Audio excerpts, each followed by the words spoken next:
Selamat bertemu kembali dalam pelajaran kimia. Kali ini kita akan masuk pada materi sifat koligatif larutan pada subbab konsentrasi. Baik, konsentrasi merupakan prasyarat kita untuk mempelajari sifat koligatif selanjutnya. Tujuan pembelajarannya, kalian mampu menggambarkan hubungan antara konsentrasi zat larut dengan sifat fisik suatu larutan, serta mengungkapkan konsentrasi komponen larutan menggunakan fraksi mol dan molalitas. Jangan lupa mengisi daftar hadir di link berikut ini.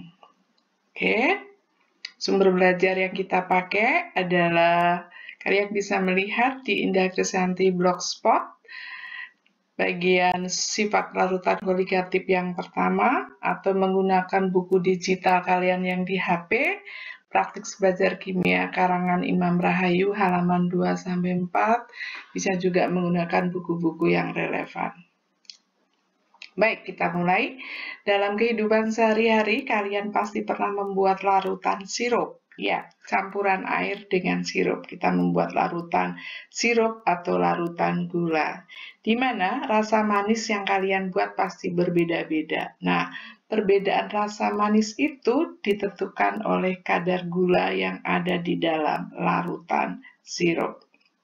Sehingga kalian akan bertemu dengan larutan yang encer, yaitu larutan di mana zat larutnya lebih sedikit dibandingkan pelarut, atau larutan yang pekat di mana zat larutnya lebih banyak dibandingkan dengan pelarut.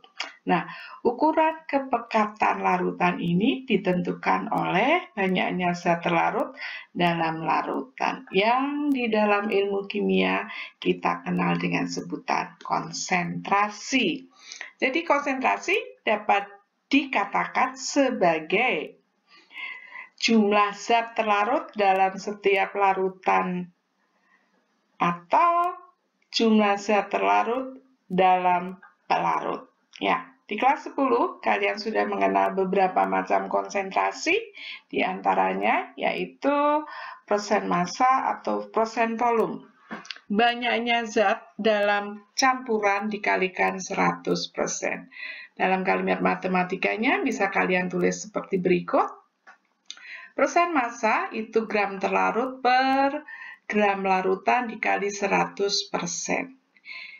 Di mana massa bisa kalian ganti dengan volume, sehingga persen massa sama dengan massa komponen per massa campuran atau volume komponen per volume campuran dikalikan 100%. Contohnya, 5% larutan NaCl dalam 100 gram itu, NaCl-nya ada 5 gram dan airnya sebanyak 95 gram. Atau bisa juga dalam kehidupan sehari-hari 70% alkohol itu dalam 100 mili alkohol, alkoholnya ada 70 mili dan airnya 30 mili. Baik. Satuan selanjutnya yang sudah kalian kenal adalah molaritas. Lambangnya M besar, menyatakan banyaknya mol zat terlarut dalam 1 liter larutan. Dari kalimat ini kita turunkan dalam kalimat matematika, molaritas M sama dengan mol terlarut dalam volume larutan dengan satuan liter. Atau bisa juga kita nyatakan sama dengan mol terlarut kali 1000 per volume larutan dalam satuan mili. Sehingga kita bisa gabung. Molaritas sama dengan massa terlarut per massa rumus terlarut kali 1000 per volume dalam satuan mililiter. Baik. Nah, jika kalian ingin melakukan pengenceran, contohnya larutan A, di dalam larutan A ini banyaknya zat terlarut itu sama dengan M kali V atau M1 kali V1. Dan jika kalian ingin menambahkan air untuk proses pengenceran, sama banyaknya zat yang terlarut sama dengan V2 kali M2. Perhatikan gambar ini larutan sebelum diencerkan dan ini sesudah diencerkan. Yang berbeda hanyalah volume pelarutnya, sedangkan zat terlarutnya tetap, sehingga bisa kita katakan N1 sama dengan N2. Karena kita tahu rumusnya M sama dengan N per V, N sama dengan V kali M, maka bisa dikatakan V1M1 sama dengan V2M2. Oke, jika kita ingin mencampurkan bagaimana konsentrasi campurannya?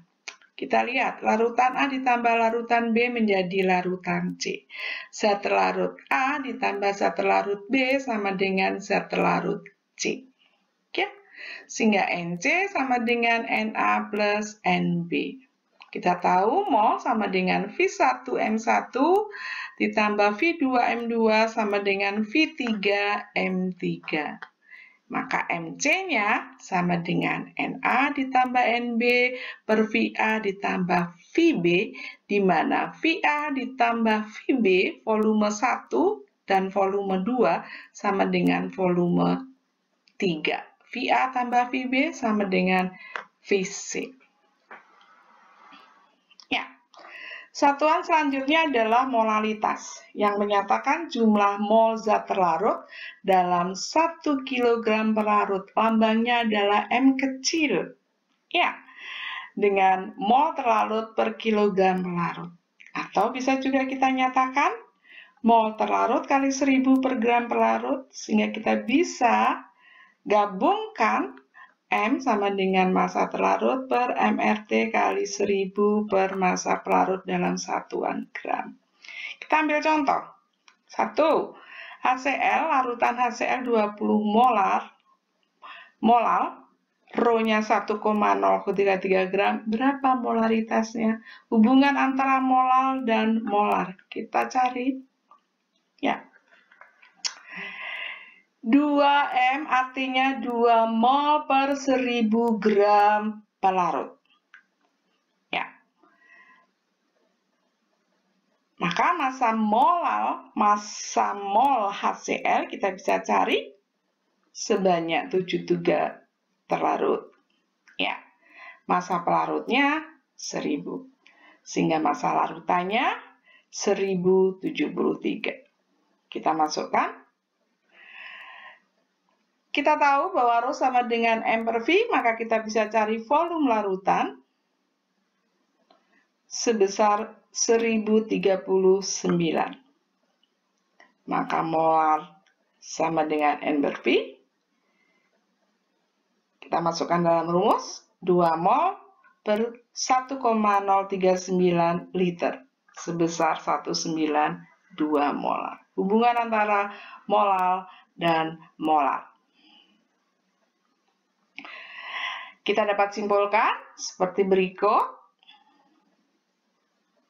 Ya, jumlah zat terlarut dalam 1 liter larutan itu molaritas. Dan jumlah zat terlarut dalam 1000 gram pelarut atau kilogram pelarut itu sama dengan molaritas dengan lambang M. Satuan selanjutnya adalah fraksi mol. Bagian mol per total mol. Lambangnya X. Jika dalam suatu larutan terdapat zat A, B, dan C, maka kita bisa mencari fraksi mol A sama dengan mol A per mol total. Fraksi mol B, XB, mol B per mol total. Dan fraksi mol zat C sama dengan XC, itu sebesar mol C per mol total. Karena di dalam larutan itu terdapat zat terlarut dan pelarut, maka kita juga bisa mencari fraksi mol terlarut. XT sama dengan NT per N total. Atau fraksi mol pelarut, XP sama dengan NP per N total. Di mana XT ditambah XP sama dengan 1. Contohnya, hubungan fraksi mol dengan molar. Diketahui larutan HCl 2 molar. Berapa fraksi mol HCl-nya? Berapa mol zat terlarutnya? Mari kita selesaikan. Ya. 2 molar.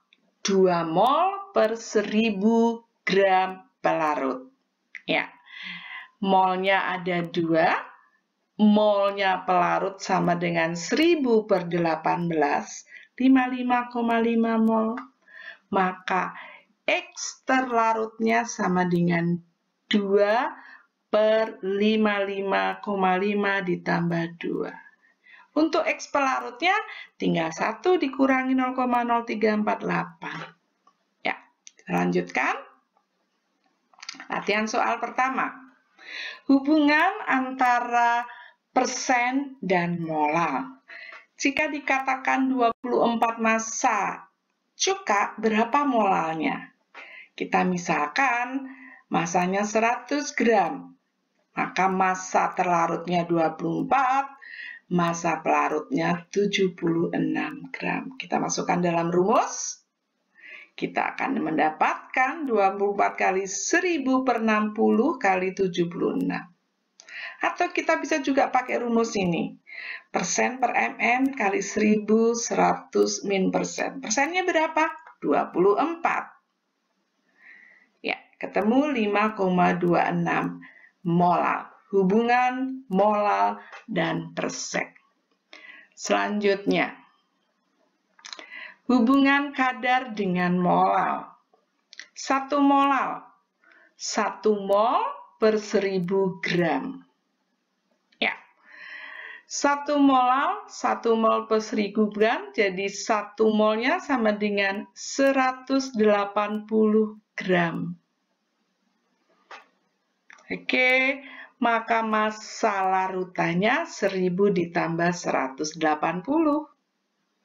Kita masukkan dalam rumus kadar massa komponen per massa campuran. 180 per 1180. Kita akan ketemu 15,25%. Bisa juga kita pakai rumus berikut. Ya, masukkan persennya. M-nya kita tahu 1. Persennya kita cari X, maka X akan ketemu 15,25%. Sama dengan yang pertama. Silakan kalian pilih rumus yang mana. Selanjutnya, tentukan kadar jika diketahui fraksi mol. Hubungan kadar dengan fraksi mol. Fraksi mol glukosa 0,2. 0,2 kita jadikan bilangan pecahan sama dengan 1/5. Ya, artinya mol glukosanya 1, mol totalnya 5. Maka mol airnya sama dengan 4. Ya. Berapa sih kadarnya? Mari kita hitung. 1 mol 180. Kalau 4 mol air itu sebesar 72. Massa larutan totalnya 180 ditambah 72. Sehingga persen glukosanya sebesar 71,4%. Ya, demikian penjelasannya. Semoga kalian bisa paham. Selamat belajar, sukses, dan terima kasih.